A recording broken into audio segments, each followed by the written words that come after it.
Gracias por continuar con nosotros aquí en Diálogo de Impacto. Ya tenemos listo a nuestro invitado, Josué Orellana.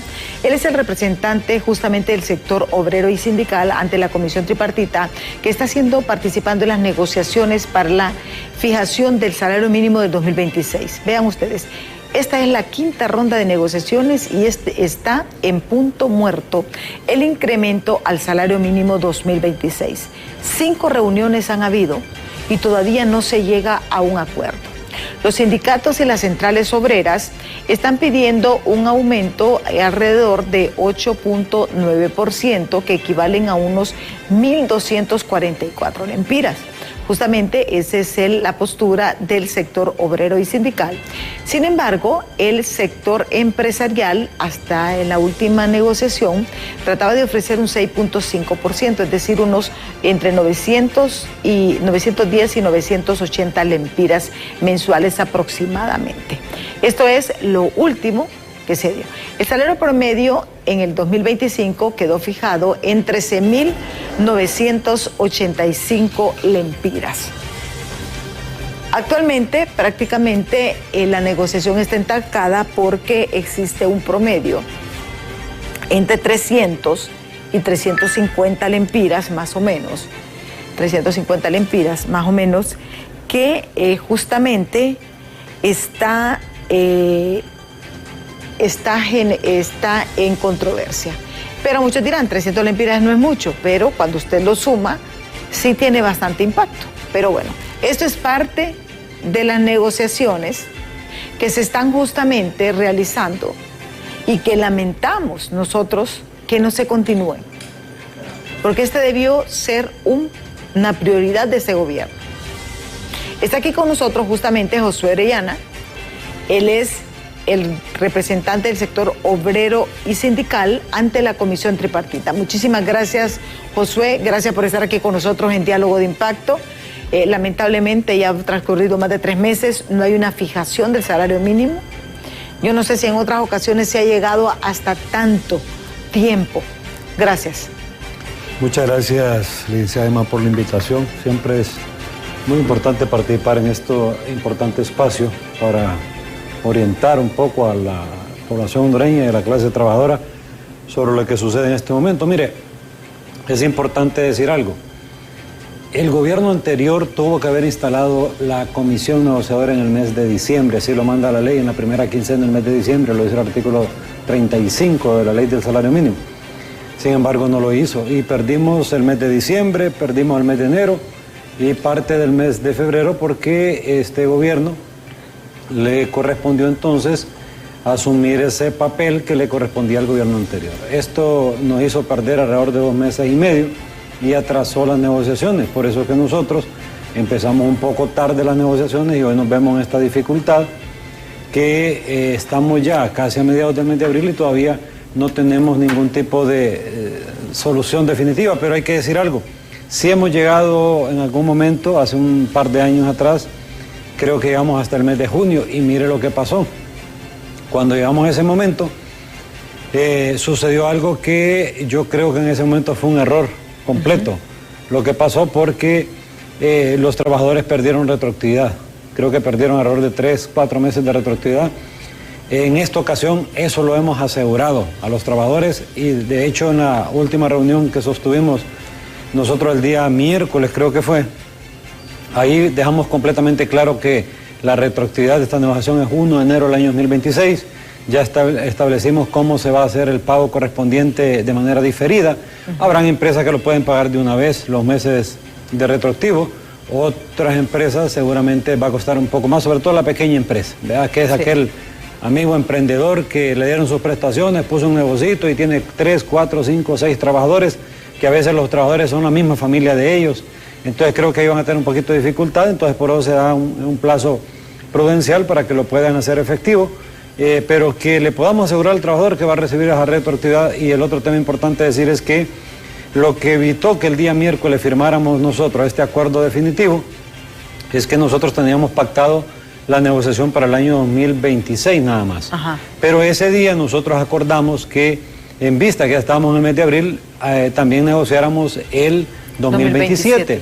Porque si no, nosotros vamos a terminar en el mes de abril esta negociación Sí. Y nosotros en diciembre, 8 meses después, volvemos nuevamente a estar en la misma. Entonces, o sea que a este momento ya hay un acuerdo. Hay un preacuerdo, no un acuerdo definitivo porque... Pero sí hay un acercamiento. Sí, mire, es que aquí pasó algo que generó mucha controversia y está bien, ¿verdad? Porque fue un insulto para los trabajadores lo que hizo el sector empleador cuando llegó con una contrapropuesta de 2.5%. Por el amor de Dios, eso no genera negociación. Eso es un insulto a la clase trabajadora. Entonces, pero ellos, nosotros le hicimos el llamado que si no había intención de negociar, pues que nos dijeran y nos levantamos y nos íbamos, pues. Pero al final ellos reflexionaron sobre ese tema, porque entendiendo que solo la inflación cerró a 4.98 el año anterior, entonces nosotros no, de ahí partimos para arriba, no puedo ser para abajo. Entonces, sí se ajustaron esos números y de hecho nosotros en este momento, quiero decir de manera muy responsable, porque no estamos autorizados a decir cifras mediáticamente, pero sí estamos entre 0.5 y 1 punto. Eso es lo que nos separa en este momento de la negociación. Pero esto significa que realmente se ha avanzado bastante. Bastante. Y eso es bueno. Es muy bueno, mire. Dos sectores tan importantes como los que nosotros representamos generan gobernabilidad en un país. O pueden generar una desestabilización también. Ese es el otro tema importante que debemos de entender. Entonces, ahí es donde los dirigentes... en este caso, las centrales obreras, entendemos la responsabilidad que tenemos frente a un pueblo hondureño que en este momento tiene una sociedad muy polarizada, una división. Aquí nosotros nos divide la política, hasta la religión nos divide a nosotros, que por eso me agradó enormemente ver hace unos 2 años atrás, creo, donde católicos y evangélicos salieron en una misma causa. El año pasado, ¿va? En las elecciones. Y ve qué bonito es eso, porque ¿qué nos han dicho aquí? Que católicos y evangélicos son dos grupos. ¿Sabe por qué? Porque aquí hay una intención siempre de estar dividiendo por todo. Entonces nosotros los hondureños debemos de entender que eso no genera absolutamente nada positivo al país. Y como sectores estamos obligados a lograr acuerdos en esta mesa. ¿Por qué? Porque nosotros tenemos muchos temas de interés social que los discutimos en el seno del Consejo Económico y Social, que es una mesa tripartita. Si aquí no nos ponemos de acuerdo, le aseguro yo que la situación va a terminar muy mal. Y en esos espacios de diálogo donde tenemos muchos temas de interés nacional, seguramente tampoco nos vamos a poner de acuerdo y esto es muy peligroso para el país. Sí, pero lo importante en este momento es que, y me encanta, de que realmente ya hay un preacuerdo, podemos decir. Ya existe un preacuerdo para la fijación del salario mínimo. Lo que ha sucedido, y es importante recalcarlo, es que se va a completar, que es lo lógico. Para mí debería de ser una proyección 3, 4 años, porque eso de estar negociando todos los años es desgastante. Imagínense cuánto tiempo ha pasado. Porque también para las empresas genera un compromiso, una responsabilidad. Y también dentro del trabajador es un estímulo emocional, aparte del económico, puedes saber que ya vas a tener ese incremento el próximo año. Entonces yo creo que esto es importante porque ya casi se está diciendo que se va a incluir el 2027 dentro de la negociación del salario mínimo. Y eso fue lo que quizás evitó que el día miércoles pudiéramos suscribir nosotros el acta de compromiso, porque estábamos partiendo de un año más, no teníamos nosotros las proyecciones, por ejemplo, de los porcentajes para el año siguiente. Entonces eso nos obliga a ir a hacer consultas con nuestros equipos asesores, con nuestros compañeros dirigentes, y en ese sentido pues establecer nosotros cuáles son los parámetros de negociación para el año 2027. Y es importante lo que usted menciona, mire, esto genera certidumbre no solo para los trabajadores, sino que para las mismas empresas, porque usted como empresario ya hace una proyección de lo que tiene que asumir, los costos que se van a asumir por conceptos de salarios y colaterales para el próximo año. Entonces usted hace una proyección de eso y usted se programa y usted desde el mes de enero ya tiene eso completamente presupuestado. Pero en este caso es bien difícil porque ahora a las empresas también les toca pagar una retroactividad, entonces por lo que nosotros estamos siendo flexibles también en la forma y en los meses que se va a pagar de manera diferida esta retroactividad. Pero también es importante decir algo, mire, no podemos desconocer que hay empresarios muy conscientes, muy comprometidos, que valoran muchísimo a los trabajadores, y eso nosotros queremos agradecerlo públicamente. Así como también hay algunos empresarios que lastimosamente yo creo que a veces quisieran que el trabajador de gratis vaya a trabajar para generar más ganancias, y creo que esto no funciona así. Mire, Nosotros como dirigentes procuramos, como lo manda el código, de mantener esa armonía entre la mano de obra calificada y el que genera esa mano de obra. Nosotros no podemos decir, queremos, y no es que sea malo, porque un informe de la Universidad Autónoma de Honduras dijo que el salario mínimo debería andar alrededor del 25%, pero automáticamente nosotros, por ejemplo, acá, si vamos con un porcentaje del 25%, que aquí cualquier porcentaje que se dé va a ser insuficiente porque de 6 personas en una familia, uno es la que trabaja nada más, y el promedio salario mínimo en este momento anda alrededor del 13.600 lempiras, porque anda entre 9.053 lempiras y 18.000 lempiras el más alto. Entonces, ¿qué pasa?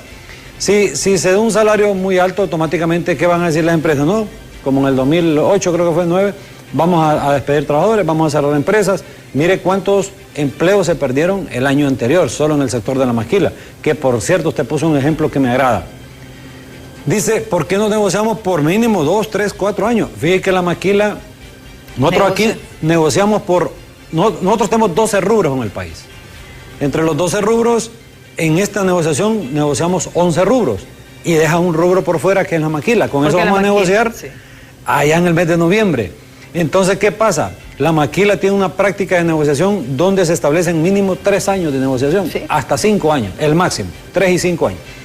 Y les ha funcionado muy bien. Y si usted ve en la maquila, generalmente lo que genera conflictos son situaciones nuevas, quizás algunas situaciones que son meramente puntuales, pero si usted ve, la maquila tiene una estabilidad económica muy buena, muy fuerte. ¿Por qué? Porque no están todos los años en lo mismo. Esto genera incertidumbre para el trabajador y para la empresa. Entonces creo que esta es la parte que nosotros debemos de fortalecer también, pero también necesitamos nosotros empresarios conscientes, porque si el empresario no es consciente de que el trabajador muy bien remunerado genera mucha más ganancia a la empresa, automáticamente entonces lo que tenemos es un empresario hasta con poca visión. Porque mire, un trabajador que usted le dice, bueno, mire, yo aquí le doy su estímulo a usted porque usted es una persona que me genera a mí ganancias significativas y yo quiero compartirlas entre usted, como dice el Código del Trabajo. Porque el Código del Trabajo dice que se van a compartir las ganancias, más no las pérdidas. Aquí quieren compartir las pérdidas con los trabajadores, más no las ganancias.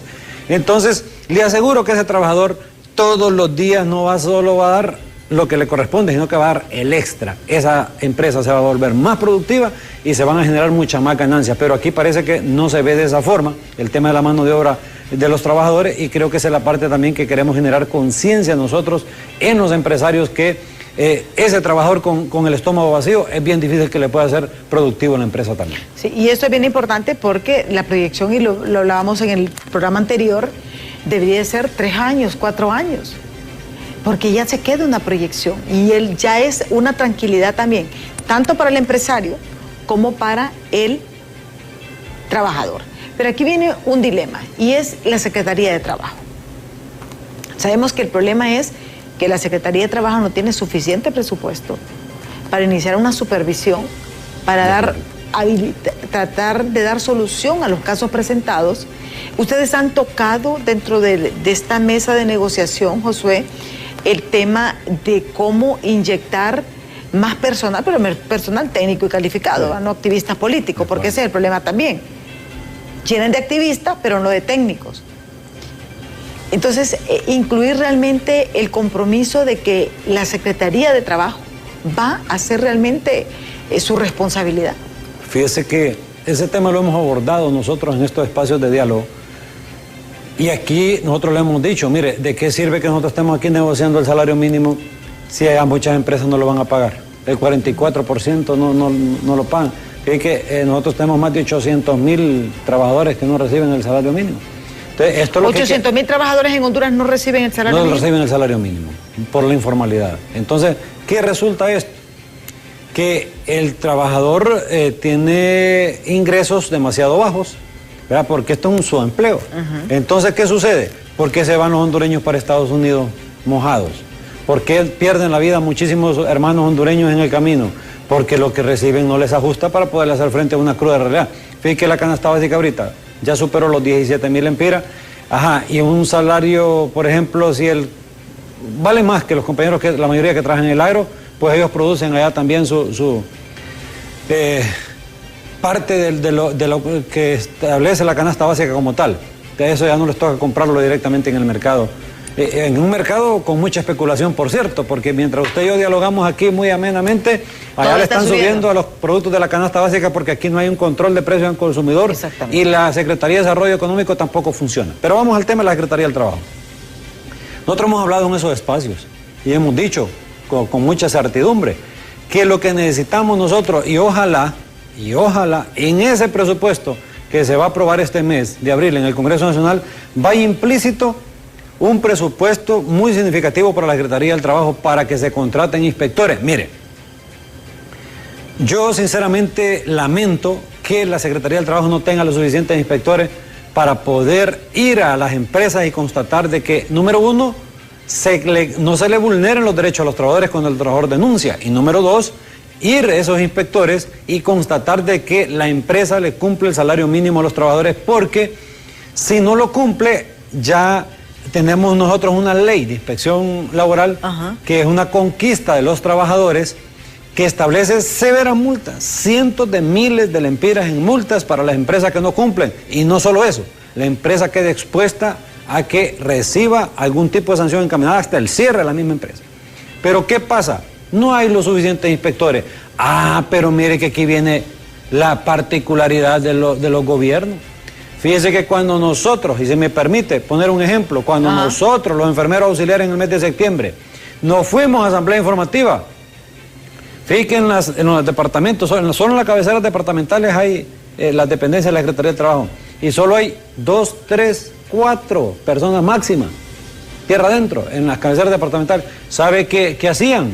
Para ir a constatar que las enfermeras estaban en asamblea informativa, se iba el director de la unidad, y se llevaba los 2, 3 más que habían ahí. Ahí sí, no solo iban los inspectores, iban los 4 o 5 contratados ahí a verificar de que como era un tema que le afectaba al gobierno, entonces en ese caso sí habían las personas disponibles. Pero vaya usted y pida a los inspectores para que vayan a la empresa a constatar que no se cumple con el salario mínimo. No tenemos inspectores. Esas son también las irregularidades y las ilegalidades que se han realizado en la Secretaría del Trabajo en tiempos anteriores, que eso es lo que le hemos dicho al señor ministro del Trabajo, al abogado Fernando Puerto, que por cierto, debo decir algo en descargo del abogado Fernando Puerto.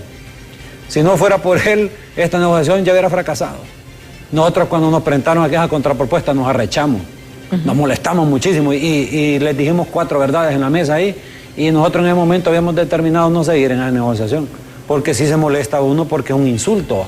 Entonces, él habló con nosotros y nos dijo, no, miren, este tema nosotros lo tenemos que discutir acá, lo tenemos que definir acá, porque al final son ustedes los que conocen la realidad de los trabajadores, son ellos los que conocen la realidad de las empresas y todo lo demás, pero les hizo un llamado muy serio a los empresarios, les dijo, no, eso no. ¿Lo regañó? Sí, así es. Prácticamente lo regañó, es una persona muy ponderada él, por cierto, un mundo diferente al señor que estaba ahí, que ni quiero darle un calificativo porque...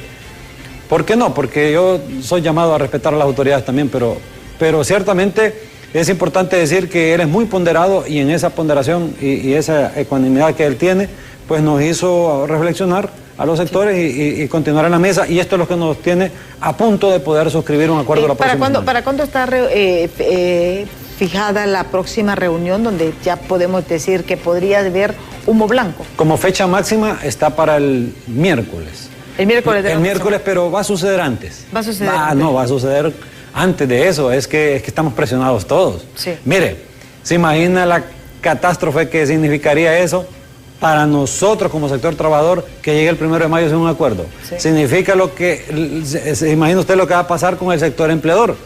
No les quepa la menor duda que aquí los más golpeados serían sector empleador y gobierno, si no definimos este tema la próxima semana. Entonces, por eso todos estamos muy interesados en que la próxima semana ya tengamos humo blanco y ya podamos dar esa certeza a los trabajadores, porque si no, el 1 de mayo, apúntelo, el día y la hora que lo digo, el 1 de mayo será la manifestación más grande vista en este país.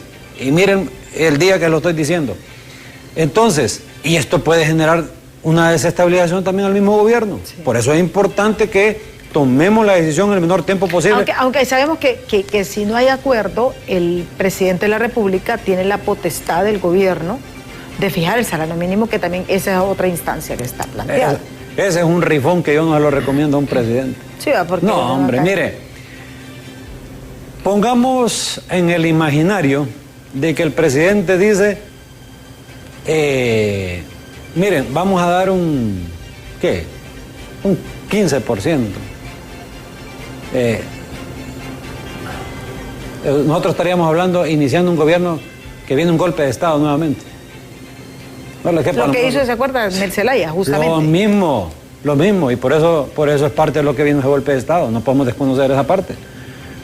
Pero póngase a pensar usted que el presidente no quiera jugarse esa carta a ese nivel y diga el presidente, bueno, voy a dar un 3%, un 4%.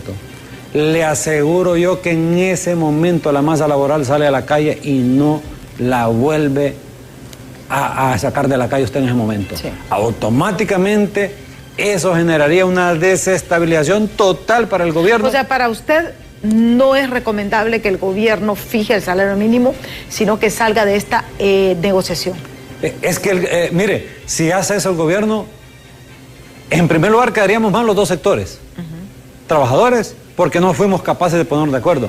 Y el más quemado aquí sería el presidente, sobre todo el presidente de la República. Ese sería el que se lleva la peor parte en esta negociación y automáticamente el presidente estaría jugando una carta que podría significar la continuación en su mandato o no.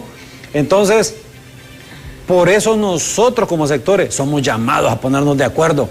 Mire, si nosotros le estamos apostando a que eso sea lo que pase, significa que nosotros somos malos hondureños. Y ojo, yo quiero que se entienda esta parte muy objetivamente, porque luego van a decir, sí, es que como vos sos del partido tal o del otro, porque aquí, si uno está en una posición así, dice, es que usted es de este partido. Si uno está a favor del otro, es que usted es del otro partido. Aquí así lo quieren descalificar a uno. No, aquí se trata de Honduras. Se trata de que el tema que estamos discutiendo es un tema de interés público. Significa que le interesa a la masa laboral, al pueblo hondureño, porque la desestabilización a quien le afectaría es al pueblo hondureño como tal. Entonces, si no, mire usted las consecuencias de lo que hemos vivido post-2009 nosotros en Honduras. Todavía estamos con secuelas de eso. Eso es lo que no queremos nosotros que suceda. Por eso los sectores somos llamados a ponernos de acuerdo en la mesa de negociación y mandar ese mensaje hacia afuera, que los sectores somos capaces de tener el liderazgo y la madurez de ponernos de acuerdo y al final mandar mensajes certeros que este país necesita en este momento y sobre todo decir, nosotros nos hemos puesto de acuerdo en las últimas 15 negociaciones, sí, porque hoy podría ser la excepción. Sí. ¿La actitud de la empresa privada?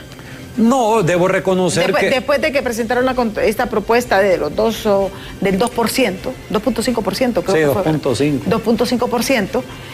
Porque miren, hay que presentar ese porcentaje, porque ya en términos económicos también, o sea, no es lo mismo que ese día, 6% a 6.5%. Sí. Entonces, ¿ha cambiado la actitud de la empresa? Sí, por supuesto. Y hay mucha madurez en la negociación. Mire que nosotros, usted nos ve ahí, por ejemplo, estoy viendo una imagen que están proyectando ustedes ahí. Que me dan cara seria. Usted me ve a mí generalmente, ¿y usted por qué llega bravo a negociar? No, yo no llego bravo a negociar. Generalmente es mi carácter, no soy de andarme riendo mucho, pero yo soy muy respetuoso, pero también yo quiero decirle algo. Nosotros ahí, en esos momentos de negociación, hay momentos álgidos. Sí. Es que yo no puedo estarle diciendo al otro sector, sí, fíjese que está muy bien lo que usted está haciendo, que no es que no, ahí nosotros nos decimos las 4 verdades, claro, con respeto, porque no necesito faltarle respeto a nadie para decir la verdad que me acoge, pues. Pero creo que en ese estiren con nosotros ahí se ponen calientitas y por eso es que está el gobierno como interlocutor y ese señor que usted lo ve ahí en pantalla, el ministro del Trabajo, que siempre nos llama a la prudencia, dice, compañeros, ustedes saben que esto lo hemos manejado en el respeto y todo lo demás. Él siempre está ahí tratando de bajar las aguas y me agrada, porque aquí hemos tenido otros ministros que les encanta meterle juego, sí, también a la cuestión. Y exactamente, que quieren controversia, pero yo creo que lo importante es que se esté en el diálogo y como nos dice Josué, pues para el miércoles de la próxima semana está ya fijada justamente en la próxima reunión, pero él cree que puede ser antes, porque ya estaba fijado, ya hay un preacuerdo del 2026 y que ahora se va a incluir el 2027 y eso es altamente saludable. Ojalá que se pudiera hacer por 3 Mire, por ejemplo, cuando viene el próximo gobierno a hacerlo por 13 años, para que el gobierno no entre con estos impases de ahorita. Y yo creo que son cosas que tenemos que ir aprendiendo como país a vivir civilizadamente. Tenemos que ir a pausa. Tenemos algunos compromisos, así que les ruego que continúen con nosotros, pero también vamos a hablar de otros dos temas que están correlacionados, y son los despidos masivos y también la ley del empleo parcial. ¿Qué va a pasar con esto? Va a tener un impacto, y también las proyecciones, porque miren, en otros países, hay que decirlo, países desarrollados, el salario le queda libre al trabajador, pero aquí no. Usted tiene que invertir en educación y tiene que invertir en salud y en seguridad. Entonces, nosotros pagamos tantos impuestos y los gobiernos, en vez de invertir en estos rubros, lo que hacen es saquear. Y ese es el resultado de lo que tenemos ahora. Pero vamos a abordarlo después de pausa, así que no nos cambie, que en breve regresamos. Continuamos este diálogo con Josué Orellana, justamente es el representante del sector obrero sindical ante la Comisión Tripartita de Negociación del Salario Mínimo. Miren ustedes, aquí nos gusta, y esas son las cosas que nos gustan. Ya hay un preacuerdo para la fijación del salario mínimo del 2026. Y él nos dice, la variación es 0.5, 1%, pero que eso se va a definir. Pero se va a incluir el 2027 y por eso no se firmó en la última reunión. Esto ya es positivo porque ya estamos encaminados. Pero recordemos también, el salario mínimo conlleva muchas cosas. Si no tenemos un control de precios sobre la canasta básica, porque aquí, para ciertos productos, sí. Toca el cemento y el azúcar a ver cómo le va. Porque hay monopolios.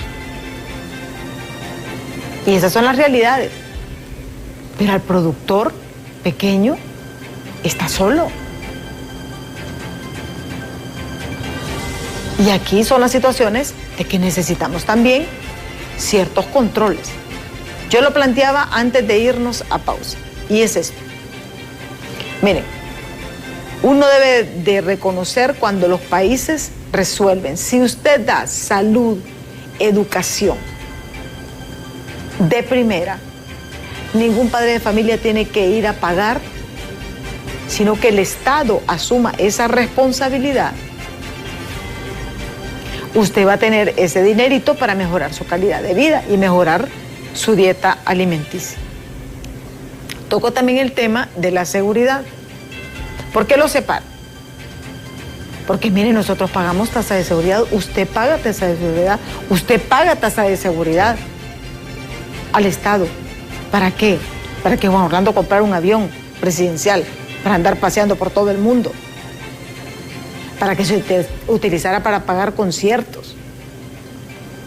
Miren, pasaron 4 años del gobierno anterior también y no rindieron cuentas. Para rentar carros y andar en naves, en máquinas, como dicen los muchachos. Eso no es justo. Por mientras usted, yo y Josué y todos los que nos están viendo, tenemos que pagar adicional a la tasa de seguridad una seguridad privada,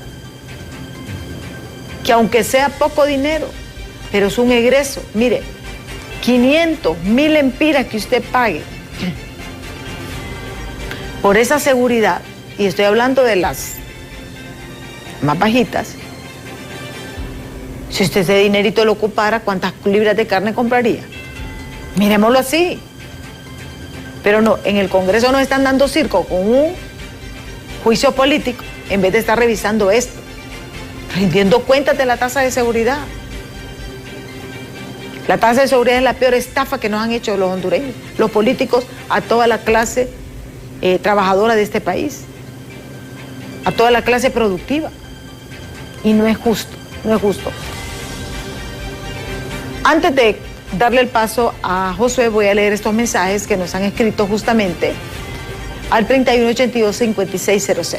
Nos dice, buenos días, licenciada Emma, nos alegra verla nuevamente al frente del programa. Creo que lo poco que la clase trabajadora pueda lograr en esas disque negociaciones ya fue absorbido por los altos costos de los combustibles, energía eléctrica y sobre todo en la canasta básica. Por lo que al final ese reajuste del salario mínimo será un espejismo. Esto nos dice Francisco Maldonado, a quien le mandamos un fuerte abrazo hasta Choloma, nuestro fiel televidente. También tenemos otro mensaje, dice, buenos días, hola, buenos días, dice, escuché el tema que tienen, si pueden mandar inspectores a la empresa, no solo en una vez, pueden mandar siempre, tienen que seguir mandando inspectores para ver que los trabajadores, para hablar, me imagino, con los trabajadores y hablar con los empleados. Esto nos dice estos mensajes. Y yo este tema lo pongo de reflexión y va relacionado con todo lo que hemos venido diciendo realmente. Pero si el Estado, si el gobierno ofreciera una educación de calidad, una salud de calidad, que usted fuera a su hospital y se le brindara todo, la atención debida, los tratamientos, las operaciones, no tendríamos por qué estar pagando nuestro dinero, como lo hacen muchos, comprando sus propios medicamentos. Imagínense que pagamos tasa de seguridad y tenemos que pagar adicional tasa municipal, tasa de pagar vigilancia privada. No es justo, señores. Y ojalá que esos diputados, en vez de estar haciendo los circos del juicio político, y él le puede decir los juicios políticos, los van a hacer, los van a destruir, les van a iniciar juicio, y después en la próxima negociación, antes de las elecciones, todo se terminó. José. Pucha, se imagina que en un país ideal tuviéramos lo que usted acaba de narrar perfectamente bien y lo comparto 100%. Usted no necesitaría resolver los temas de educación porque el gobierno ya los tiene resueltos. Exactamente. Resolver los temas de salud porque el gobierno ya se los resolvió. Mire, en salud, que es nuestra área también. Usted va hoy a la consulta y le damos que 3 recetas para ponerle que fue poco. De las 3 le damos un medicamento y 2 se las damos para que lo vaya a comprar. ¿Tiene usted la capacidad para ir a comprar? No. ¿Por qué? Porque usted llegó con el pasaje prestado. Si usted tuviera dinero, se va a una clínica privada, sí, un hospital privado. Usted llegó con el pasaje prestado que le prestó el vecino para que usted llegara a pagar el transporte y llegar al hospital o al centro de salud. Y nosotros le estamos diciendo no hay, entonces automáticamente lo condenamos a ese paciente a que se complique y a que muera. Por eso nosotros, debo reconocer que acompañamos ese decreto de emergencia. ¿Por qué? Porque dice, van a privatizar la salud.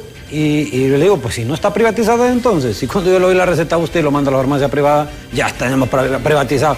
Si yo le digo a usted, fíjese que va a tener que hacerse esta cirugía en el hospital privado y le cuesta 50.000, 100.000, 200.000 lempiras, y usted dice, si yo no tengo ni para comer, bueno, entonces usted va a morir. No es privatizar eso, que lo estamos condenando a que usted muera. Entonces, por eso se está tratando de resolver este tema de otra forma y esperamos nosotros que esto tampoco lo vamos a apoyar de manera permanente. Dijimos que 1 y hasta 2 años mientras se sientan las bases para poder tener un sistema de salud sostenible en el tiempo y darle una respuesta al pueblo hondureño. Pero si tuviéramos 2 cosas básicas, automáticamente la pérdida de capacidad adquisitiva del trabajador no fuera la que hoy tenemos. Y el otro tema importante a decir, la seguridad, estoy totalmente de acuerdo. ¿Cuánto pagamos nosotros, por ejemplo, en las colonias? 500 pesos o 1.000 lempiras mensuales, porque resulta que no se nos da seguridad y hay que pagar a un guardia para que esté vigilando la colonia, que no vaya a entrar un malviviente, no vaya a asaltar las casas porque se pierde mucho más, o no lo vayan a asaltar al mismo ciudadano que vive en el lugar ahí. Eso mientras estamos en la colonia, pero afuera estamos completamente expuestos. Sí. Entonces, lamentablemente, si no se ofrecen esto por parte de los gobiernos, automáticamente los pocos ingresos que tiene el trabajador se ven completamente diluidos. Y comparto 100% uno de los mensajes que pude captar de lo que le dio usted ahí. Cuando nosotros hayamos negociado este salario mínimo, ya el aumento que se va a negociar, que va a andar entre 500 lempiras y 1.200 lempiras. Yo aspiro que por ahí ande 1.200 lempiras, porque usted lo decía, 0.5 es dinero. Es dinero. Es dinero y es mayor ingreso a los trabajadores. Entonces, que por cierto, hablando de eso, antes de que me escape la idea, para el año 2027 ya tenemos negociado 3 escalas. Solo nos falta una escala. Una escala. O sea que ahí ya tenemos avanzado un 75%, nos falta un 25% para... Sí. Entonces la cuestión va avanzada. Pero, si usted me dice a mí, ¿pero por qué no cede de 0.5 usted? Porque significa dinero para el compañero trabajador, pues. Y si yo lo acepto, automáticamente le digo que la canasta básica se mantuvo. Lo mismo el 2025 al 2026, y es completamente falso. Si habrá algo que en Honduras genere inflación, es el precio del combustible. Sí. Mire, es el primer producto en Honduras, el combustible, que genera mayor inflación en el país. Ahorita nosotros creo que cerramos al mes de febrero, lo cerramos nosotros en 3.46 el índice de inflación, pero se está proyectando que para los segundos 2 meses del año hay una proyección de que va a cerrar parece que en 4.02. Y si esto sigue en ese mecanismo, seguramente la inflación va a cerrar arriba del 5.5% este año 2026. Si la cosa mejora, podría cerrar abajo del 5%, pero eso va a depender de cómo continúe ese tema que lastimosamente nos afecta, un tema externo, pero nos afecta a nosotros. Entonces eso va a plantear. ¿Y dónde va el impacto mayor de esta situación inflacionaria? En la canasta básica. ¿Qué es lo que más produce usted? ¿Qué es lo que más consume usted? Los productos de la canasta básica, porque usted necesita subsistir.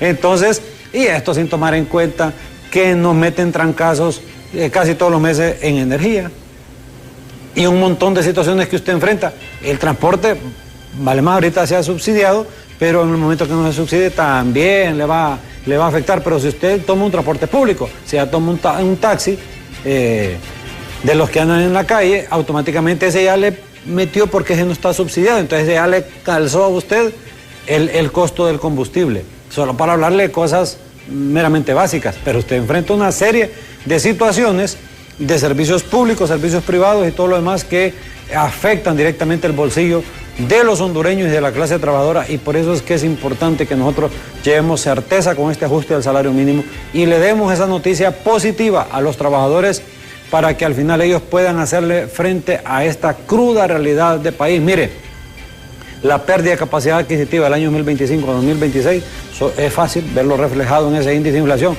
que por cierto, no compartimos los índices de inflación del Banco Central de Honduras, porque nosotros consideramos que son falsos, completamente alejados de toda la realidad. Pero imagínese usted el Congreso Nacional dándonos circo político con el juicio político, entretenimiento, cuando tenemos cosas más graves. Mire, la canasta básica es grave, la revisión de la tasa de seguridad, por el amor de Dios. Ahí deberían de ser juicio político.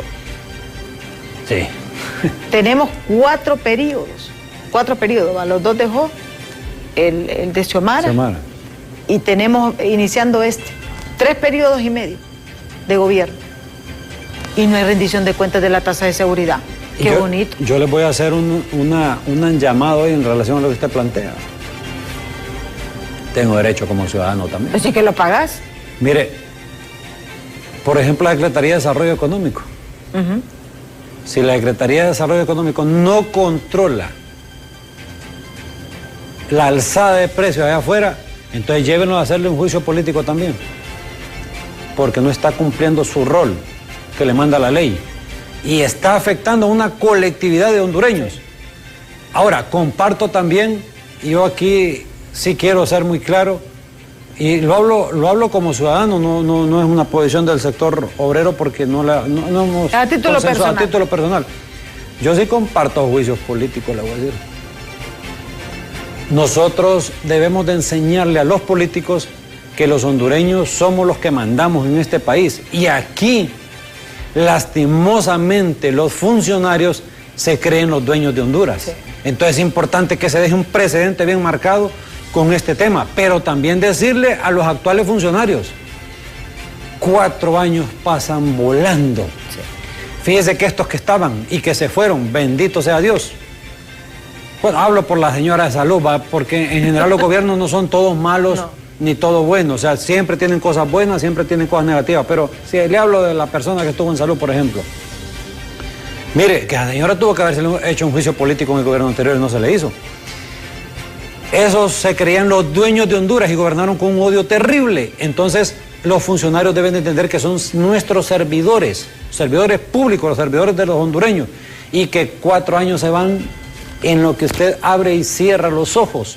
Entonces, cuando usted acuerde, su periodo va a haber terminado y le va a tocar irse de vuelta. Ahorita usted anda con guardaespaldas, anda ahí, se siente seguro, anda en buenos carros, pero luego...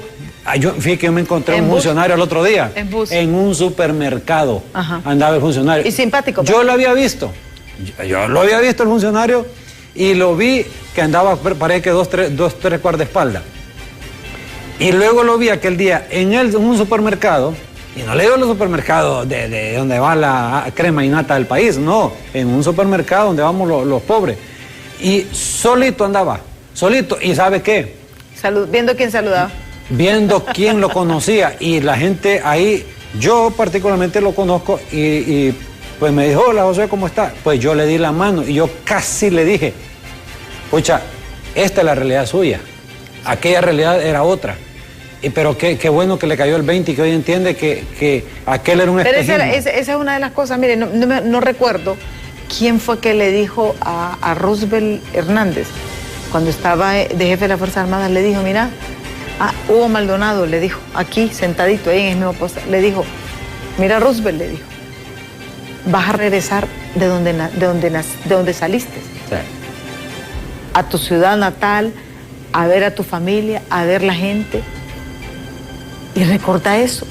Si ha hecho mala acción, sí, la gente te lo va a recriminar. Mira, aquí hay un expresidente de la Corte Suprema de Justicia que pasa literalmente encerrado en su casa y no sale. Porque manipuló tanto. Ustedes creen que eso es vida. Eso no es vida. Pero por eso la gente debe hacer lo correcto. Y yo digo, si el juicio político es bueno hoy, va a ser bueno mañana y va a ser bueno pasado mañana y en el futuro. Sí. Pero el problema también que tenemos, que se les olvida. Cuando están en el poder, se creen los dioses y amos. Y cuando dejan del poder, ahí andan lloriqueando. Porque es cierto. Ahora una llorazón perra, como decimos. Balde de humildad. Sí. Entonces, tenemos más mensajes que vamos a leer, que nos han escrito al 3182-5600. Dice, buenos días, hablando de un nuevo salario mínimo y los empleadores que aún no pagan el salario verdadero, pregunta este televidente. El otro mensaje dice, buenos días, no es el monto del salario mínimo, es lo que se puede comprar con ese salario. Los gobiernos encarecen el costo de vida con impuestos municipales exagerados, multas tasadas en el mismo salario mínimo, tasa de seguridad y otros más, que lo que hacen es mantener una parte de la gran burocracia que cada día crece más, y otra parte, dice, se la roban. Pero cuando el costo de la vida nos ahoga a todas, vienen los gobiernos y ponen a los empresarios y trabajadores a pelearse el salario mínimo. Bajen ese montón de impuestos, señores, el gobierno, y estimulen la productividad. ¿Es cierto? Mira, aquí creo que se paga un promedio entre 35 y 40 lempiras de cada 100 lempiras. Ese es el promedio que pagamos nosotros los hondureños, como 30 lempiras de cada 100, un 30%. Como le digo, sí, eso sí, en general, ya ha sumado todo, sí. Porque aquí hay que sumar el 15, el 12 creo que es del impuesto sobre la renta, ¿verdad? Sí. El 6% de la tasa de seguridad. O sea, si usted va sumando todo, y hay un montón de impuestos, por ejemplo, el impuesto a las bebidas, sí, el impuesto hay de consumo, porque hay un impuesto de consumo que se aplica en los restaurantes. Más las tasas municipales. Ahí más las tasas municipales. Correcto. O sea, usted paga un montón de pisto. Sí. ¿Para qué? Para que el funcionario ande con guardaespaldas. Ah, sí. Y ande utilizando helicópteros. Sí. No, señores. Yo creo que ya es tiempo, y yo creo que es un momento de reflexión. El tiempo casi se nos ha agotado. ¿Cuál es tu reflexión final y tu mensaje, Josué? Bueno, mire, decirle a los hondureños que nosotros como sector trabajador estamos muy comprometidos en la sumatoria de este país, no solo en estos temas de ajustes salariales, que es muy importante, sino que en temas de interés social, aquellos temas que le benefician o le afectan a los trabajadores, depende de cuáles sean las conductas de los gobiernos en la toma de decisiones. Y que nosotros estamos pidiendo como sector trabajador que en los próximos días, una vez que salgamos de esta negociación, se reactive el Consejo Económico y Social, porque ahí vemos todos estos temas sociales nosotros que directamente impactan en el bolsillo de los hondureños. Ese es un tema fundamental, decirles que estamos nosotros muy comprometidos en esa situación. Y el otro tema, decirle a los trabajadores, nosotros creemos y queremos que en los próximos días usted tenga esa noticia positiva. Es importante decir, ustedes, a veces yo veo que muchos trabajadores inclusive nos critican y nos dicen, pucha, pero ¿por qué no han logrado, si ya pasó tanto tiempo? No, nosotros tenemos 2 meses de estar en la negociación, que nos ha sido de diciembre, estamos de acuerdo. Pero nosotros por lo menos ya les aseguramos que la retroactividad va a ser cumplida. O sea, la retroactividad va a ser, o sea, el incremento al salario mínimo va a ser desde el 1 de enero. Completamente de acuerdo, eso ya lo tenemos establecido. Y también hay que considerar y explicarle, ¿verdad? Hay muchos patronos que se lo van a hacer por rateados, no se lo pueden entregar, pero que usted durante el año lo va a tener. A más tardar el mes de julio, usted va a tener ya el total del pago de la retroactividad. No la va a perder ni un solo día ni un solo mes. Eso está asegurado. Y como recuerde usted que la ley del salario mínimo, el acuerdo del salario mínimo es ley, entonces de estricto cumplimiento. Y algo que sí quiero decir rapidito, que decía que hay empresas que no pagan el salario mínimo, por eso usted debe denunciar y acompañe, pida el acompañamiento de los trabajadores para que podamos nosotros estar ahí presentes también. ¿Abocarse donde ustedes o al mismo Ministerio del Trabajo? O al mismo Ministerio del Trabajo, y si quiere el acompañamiento de nosotros, entonces abóquese a las organizaciones para que lo acompañemos nosotros también y seamos garantes de que se le va a respetar ese salario mínimo a usted como trabajador, y decirle a los trabajadores, en las próximas horas, en los próximos días, tendremos una respuesta positiva por ustedes, porque somos llamados a llevar certidumbre a los trabajadores con este tema, sobre todo en estos momentos que el alto costo de la vida se ha incrementado considerablemente en el país. Sí. Bueno, muchísimas gracias, Josué Orellana, por habernos acompañado justamente aquí en Diálogo de Impacto. Vamos a estar al pendiente en los noticieros Impacto y a través de las plataformas digitales del Grupo BTV para que usted esté debidamente informado. Nos alegra saber, pues, y yo creo que ese es un respiro de que realmente ya hay un preacuerdo, como nos explicaba, en 4 puntos, en 4 sectores, que solamente hace falta uno para fijarlo, del 2026.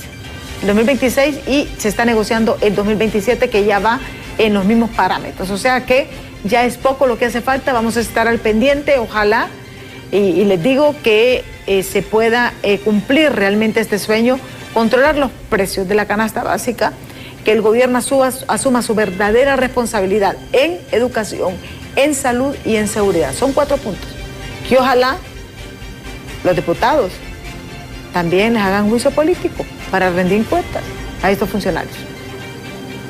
Son las decisiones de ellos las que nos tienen acá. Pero vamos a estar al pendiente. Muchísimas gracias a Josué. Muchas gracias. Gracias a ustedes. Los invito a que continúen con Hola Honduras. Ya está Carla y Andrómeda con toda la información del momento. Yo soy Oscar, les espero el próximo lunes aquí en Diálogo de Impacto a las 7 de la mañana en punto. Hasta el lunes. Feliz fin de semana.